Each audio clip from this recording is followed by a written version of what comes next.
Curious, panoorin po natin ang naging pahayag na ito ni Giselle Sanchez. Bakit mo mahal ang pag-iisang Katoliko mo? Okay. Mahal ko ang pagiging Katoliko kasi for me, parang it's the Catholic faith. Tayo lang ang nagdadasal in the name of the Father, and of the Son, and of the Holy Spirit. Amen. So alam natin that when we pray in the name of the Father, in the name of the Son, in the name of the Holy Spirit. Ayan. Hindi lahat ng relihiyon may ganun. Hindi lahat ng relihiyon naniniwala kay Jesu Cristo, which is the most powerful. Jesus Christ is the way, the truth, and the life. Amen. And I am so shocked with some religions not even believing in Jesus Christ. Diba? He is the way, the life. So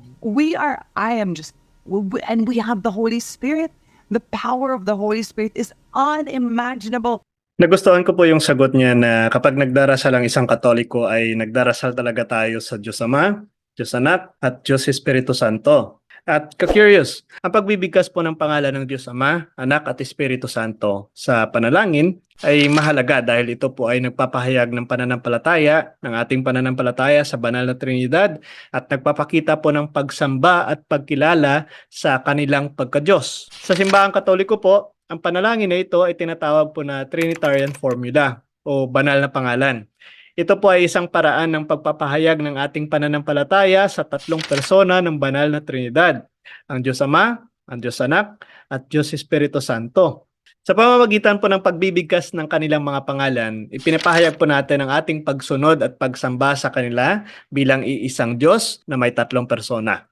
Ang pagbibigkas ng pangalan ng banal na Trinidad ay nagpapakita po ng pagsunod sa mga utos ng Panginoong Hesukristo. Sa Matthew 28 verse 19, sinasabi po ni Jesus sa kanyang mga alagad na magturo at magbinyag sa pangalan ng Ama, Anak at Espiritu Santo. Ito po ay isang paraan ng pagpapahayag ng ating pananampalataya at pagsamba sa banal na Trinidad na binibigyan po tayo ng otoridad na gamitin ang kanilang mga pangalan sa mga gawain ng pananampalataya. And take note, kapag pangalan na ng Diyos ang iyong binigkas, sino pa ang kokontra dito? Ang pagbibigkas po ng pangalan ng banal na Trinidad ay nagpapakita rin po ng pagsunod natin sa mga tradisyon ng simbahang Katoliko.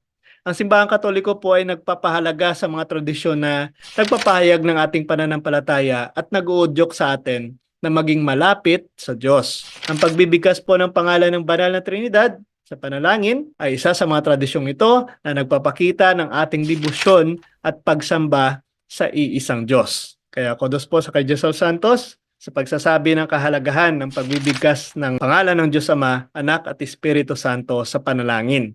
Ito po ay malaga dahil ito po ay nagpapahayag ng ating pananampalataya sa banal na Trinidad.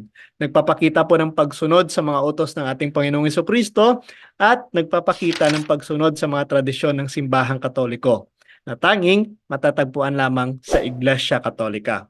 Ito po ay isang paraan ng pagpapahayag ng ating pagsamba at pagkilala sa Diyos bilang iisang Diyos na may tatlong persona.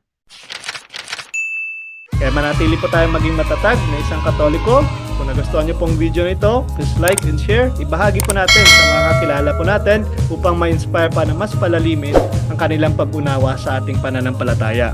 Maging tunay na Katoliko sa salita at sa gawa. And of course, maaari niyo rin po itong ipakita sa pamamagitan po ng pagsuot ng ating Catholic t-shirt na available na po para sa inyo. Marami po kayong pagpipilian na angkop po sa mga kagustuhan po ninyo. Muli po, this is Mr. Curious Catholic. Kasama po ninyo sa pagtatanggol ng ating simbahan. Pro Deo et Ecclesia. Sa Diyos po ang lahat ng papuri. Hello friends, I am Sister Eleanor Garlito of the Dominican Sisters of Molo. I strongly suggest to follow Mr. Curious Catholic. It is a very good program which can lead us closer to Jesus in the Eucharist. And at the same time, I also encourage you to visit the Museum of Mother Rosario here in Molo. And you will see and experience the greatness, the sweetness, the presence of God in Mother Rosario's chapel. You can also experience the closeness and the intimacy of friends together with all the relics of the saints here in the museum. And most importantly, you can see the memorabilia of Mother Rosario and all the things that has been used by her and her way of life. You can also see the lifestyle of Mother Rosario through the exhibit of her things. And thank you very much. God bless. Hello, good afternoon everyone. I am Sister Maria Cheryl Balboa Opti. I'm now on my 10th year as a professed Dominican sister.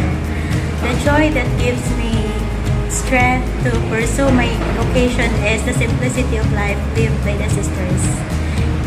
If you want to join us, come and visit us.